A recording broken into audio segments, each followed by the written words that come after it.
Hi, Dan Folkman here. I'm in front of UWM and Friday afternoon, and a protest is going on in terms of climate, and we've got a small group of people here who are having a conversation about what the climate issue means to them personally and how it relates to the larger issues of what's going on today. We'll even bring up climate and the Ukrainian issue and fossil fuels and the like. So let's hear what the people are saying once they put their signs down and they start speaking together from their heart. Let's join them. Thank you for all coming. We're going to be talking a little bit about climate change. But what I want you to do is talk from your heart, not from your mind and all the the talking points that are out there about the climate. You're our long-term, I know you all personally, and you've been involved in this for years. And now speak to your heart, because people need to hear what has brought you to this issue, and just speak from your heart. So, Tom, why don't we start with you? Okay, my name is Tom Seary, S-E-E-R-Y, and there are a number of things that got me into this climate change issue. Most deeply, I think, back when I was a lot younger, and I go walk my dog in this woods every day, or almost every day, and it always reminds me of the boundary waters. We used to go, you and the friends go up to the boundary waters. You can't have a motorboat there. You are away. I mean, back in the day when we first went, there's a lady by the name of Dorothy who was living in the middle of the boundary waters. And she made her own root beer. And we'd get after canoeing up to her cabin in the middle of the waters. It was great. And that was really a sense of being connected to all the beauty and all the power of our planet.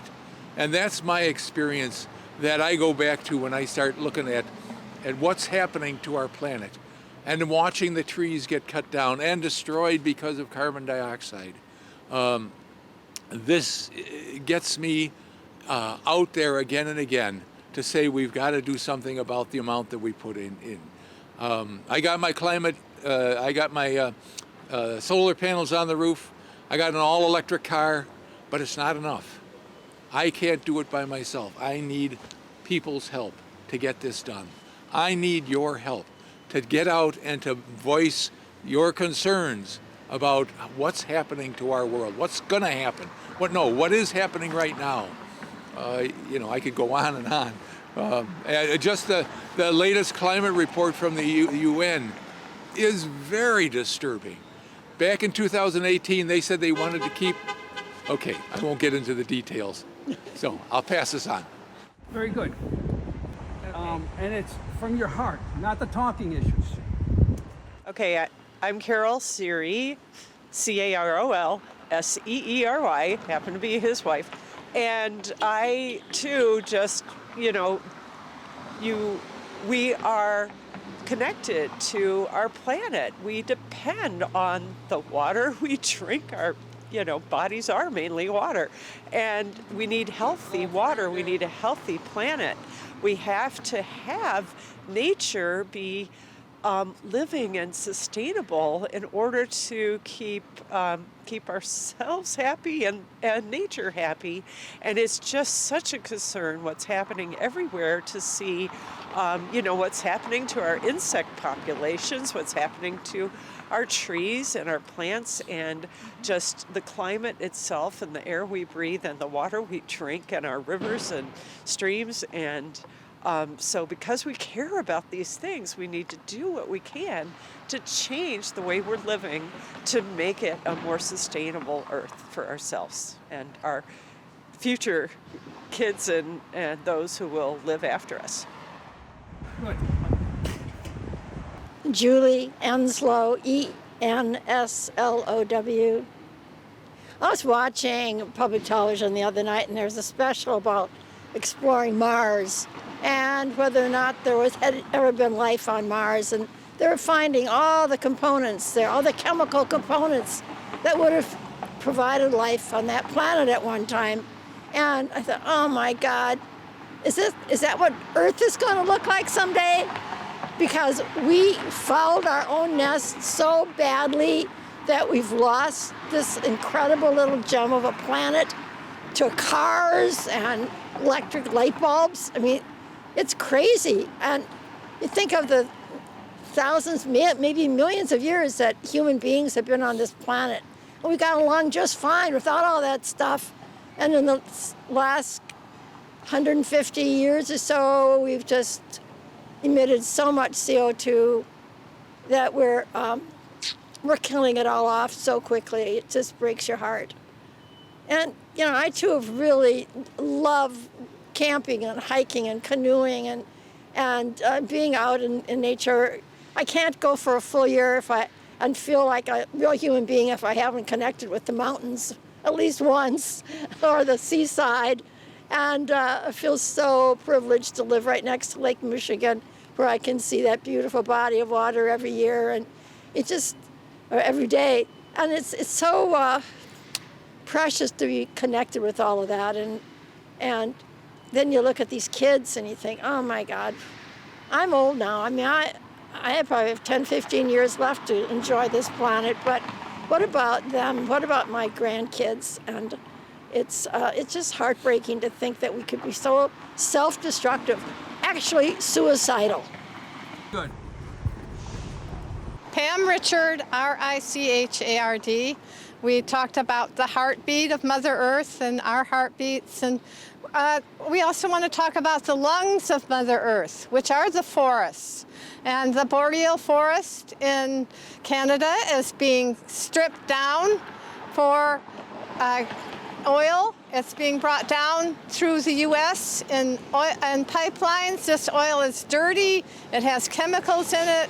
It has to be heated. And when those oil lines rupture,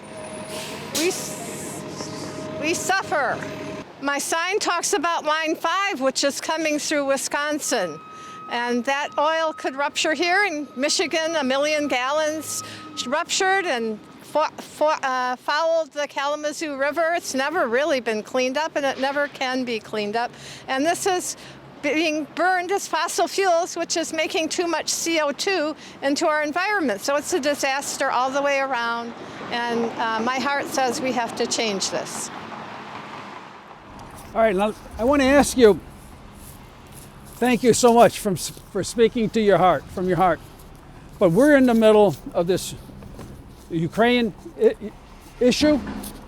What are you thinking and feeling in terms of what's going on in Ukraine, the humanitarian issues, and then reflect a little bit on the connection between that climate and fossil fuel? How are you putting this all together? Julie, we'll start with you. Well, from what I've been reading and hearing, big oil companies and, of course, the weapons industry are pretty thrilled about this war. I mean, they're making huge profits off of other people's suffering. The Nord Stream pipeline, which was being built by Russia to bring natural gas to Europe, especially to Germany, has been canceled now. And the big oil companies and gas companies here are very happy about that, because now we get to sell our natural gas to Europe, which is much more expensive because it's fracked gas, and it has to be transported across the ocean as liquefied natural gas. And so there's all these financial connections of the greed of these big corporations being irrational and causing them to make great profits off of other people's pain and suffering during this horrible war. Also, I found out that Chase Bank, which is the biggest funder of fossil fuel development in the world, is also the biggest funder of Russia's largest natural gas company, and to the point of funding it by way over half. So they're directly connected to funding the war, because it's the fossil fuel revenues, the oil and gas revenues that keeps the Russian economy alive and is their mainstay and is supporting this war. So Chase is connected to that, and it's part of this campaign now. We need to direct our concerns to the banking industries that support the war and support these oil companies and the military industries of the weapons industries that are making a fortune off of other people's sufferings. Stop the money pipeline. You want to talk? I'm not sure I have too much to add to what Julie said. That it's heartbreaking that, a big bully country would have such disrespect for the national, for other nations and be, just going and killing and disrespecting lives for resources that we need to be managing better and respecting better. That I can add too much to what's been said. Again, I think the issue of the violence that goes on and the death that is going on, and there's so much being funded by the special interests who are making dollars of money off of death. Money off of death. It's just not the way life should be. It's not what we should be doing with this planet. And so we've been out before calling for the end of this war, or for negotiations. If there's a problem, let's talk about it. Let's solve it by talking and not killing each other. And I think that's the key thing that I think is beginning to happen. Whether they get to there or not, I don't know. But they need to talk and not kill. Well, I have a response that I'm very disturbed about the double standard. The reaction to what's been happening with the war there has been understandable. It's terrible. And we finally are seeing some of these images of what war looks like. But we've had war in Afghanistan for 20 years. We've had war in the Yemen for 8 years. And we don't see images from this, or we're not so disturbed by the disruption in lives cost and what is going on in those places. And I know it's because of racism and not understanding other people and other cultures.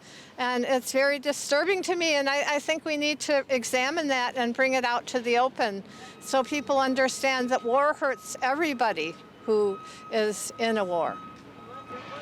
That's good. Okay, one more question.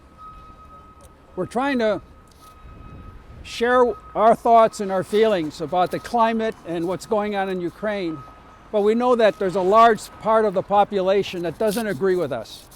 All right? I want you to reflect a little bit about, on those occasions when you find yourself talking about these issues that we feel so strongly about, but we're talking with someone who has a different point of view, to say the least. What is it like? What are you thinking as you're trying to frame how to communicate with them? Because that's the moment that we really have to be able to try to cross-talk with people who have different points of view. Well, just last evening, I was talking to a person at a St. Patrick's Day party about the war in Ukraine, and we reached a dead end in the conversation quite quickly when I said there is some different perspectives on this than we see in the mainstream media. And he just didn't want to go any further with that, or to hear about the possibility that we had really instigated a lot of the situation that forced that forced Russia into a corner and felt a security threat, and put them in a position where they reached out in a very, very terrible way. And so instead of trying to prevent these situations. We need, instead of responding to the situation once it happens, we need to try to prevent them. And I didn't do very well in that conversation last night. I got angry and I felt shut off right away, and we kind of walked away from each other. And sometimes I don't do real well with that. I think it is important that maybe we practice what we say to people in those situations, you know, because otherwise I can just kind of freeze up inside. I just get angry, and I don't want to get into a fight, and so I'm better just not talk about it with them. And I do need practice in doing it right. What about you? Right, Tom. Well, first off, I can't say I get into that many conversations with people who disagree. But I think the key tactic that I would use is just to listen and to get them to talk and to raise slight questions, not big questions, slight questions that they might not have an answer for. And they probably won't after a period of time of that, because their position. I've been reading articles about how come people are so divided and don't see, for example, the science on COVID and where this all came from, and how the online stuff just gets things going crazy and not based on any scientific reality. And I think that's the same thing here. There's so much that's not based on what's really going on. And so the goal is to listen and listen and listen and ask questions gently and gently and gently. But to keep on pushing the questions that they maybe don't have an answer to and don't have a key, and it's challenging to do this, to keep myself from, oh, you're crazy. No, to listen and listen and listen. So I'll just add that similarly, you know, I view every person as, you know, brother and sister in our family of humankind. And so just as, you know, understanding that, you know, they're someone that, you know, I need to be caring about and respecting just as I would want them to care about and respect me. I want to listen. And I do have a family member that I've had conversations with who is obviously on the other side of some of these points of view, you know, and it's hard when they're reading literature that is different from what I've read about things, and they're wanting to believe that, say, the planet is making changes on its own, but it's not, that human beings are responsible for it, and that, you know, but at the same time to say, you know, but look at what we're doing and how can any of some, you know, these things that we can already see just immediately what it does to the planet be good for the planet. And, you know, we don't want to have the planet reacting to all the things that human beings are doing, and how can we say what, you know, we still have a responsibility. Anyway, but we come out at the end just saying, okay, we'll agree to disagree, and but still, you know, want to care about each other. So. Well, when I speak with somebody who doesn't agree with me, and I've had it happen a little bit, I mostly don't really try to argue with them. I just say, well, you know, we both want peace. That is our ultimate goal for all of us. And we have different ways to get there. And that I believe that nonviolence and peace talks and treaties are the way to go, and try to get my point of view across. Okay. Well, thank you very much. I really appreciate it. And really, I want to thank you for sharing from your heart, as well as your mind. And the last few words about discussing it in difficult conversations was really poignant, and I really appreciate it. So thank you very much. Thank you for organizing this and getting it done.